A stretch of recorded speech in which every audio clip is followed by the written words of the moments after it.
বললাম খেলতে থাকবো ভাই, এখন মানে আমার ফোকাসটা খেলা নিয়ে, because there are couple of tournaments, so ওটা নিয়ে। তা তো আমি দেখছিলাম না যে ছেলে কথা বলতেছে, but I know he was here. ও ঢাকা থেকে আসছে এই পার্টিকুলার এই খেলা দেখার জন্য specially. So he wanted to watch the game, so that's happy যে ও একটা ভালো খেলা দেখতে পারছে।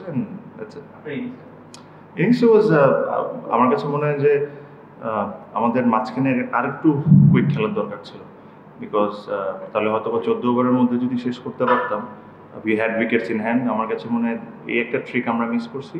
Other than that the batting was okay, good. না ভাইয়া, আসলে এখনো মানে বলাটা খুব ডিফিকাল্ট। অলমোস্ট 6 ম্যাচ হয়ে গেছে, যে রাইট কম্বিনেশনটা কি। প্রবাবলি সামনের ম্যাচগুলোও দেখবেন যে কিছু কিছু চেঞ্জেস হবে। It's very important for a team to find the right combination, যত তাড়াতাড়ি সম্ভব হয়। আমাদের টিমগুলো যদি দেখেন, প্রথম 2-3টা ম্যাচে প্রিটি মাচ সিমিলার ছিল, অ্যান্ড দেন 2টা বড় চেঞ্জ ছিল, Myers and Shaheen, and then এটা। So for today's game the combination was good.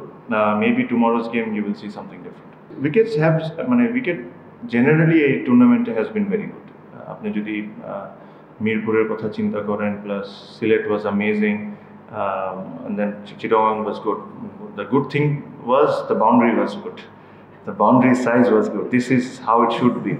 কারণ আজকে দেখছেন যে অনেকগুলো ক্যাচ হয়েছে বাউন্ডারিতে। সো এই জিনিসটা থাকা উচিত, আর আমার কাছে মনে হয় this is the right size. ও এই সাইজে খেলা উচিত, রাদার দেন 52-53 মিটার্স। আসলে আমরা অসম্ভব লাকি যে ফ্র্যাঞ্চাইজির জন্য আমরা খেলি। আমরা আসলে যেখানেই যাই না কেন, চিটাগং, ঢাকা, সিলেট, আমরা সবসময় একটা ভালো ক্রাউড পুল করি। আপনি যদি দেখেন এখন পর্যন্ত 6টা ম্যাচে, প্রত্যেকটা ম্যাচেই কিন্তু আমাদের ক্রাউড আসছে। So it's a fantastic thing.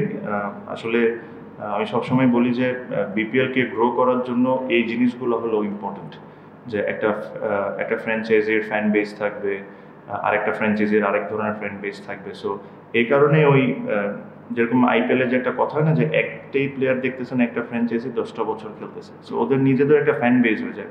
But unfortunately আমাদের বিপিএলে ইন দ্য পাস্ট হয়তো বা 2 বছর একরকম টিম ছিল, অ্যান্ড দেন রুলস চেঞ্জেস, আবার চেঞ্জ হয়ে যায়। তো এই জিনিসটাকে যদি ধরে রাখা যায়, তাহলে ওই ফ্যান বেসটা ক্রিয়েট হবে। আপনি দেখছেন যে বরিশালের ফ্যান বেসটা ইজ ভেরি স্ট্রং।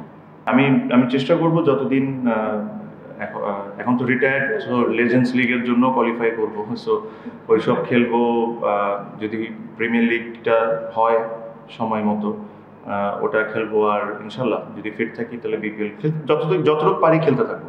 বললাম খেলতে থাকবো ভাই, এখন মানে আমার ফোকাসটা খেলা নিয়ে, because there are couple of tournaments, so ওটা নিয়ে।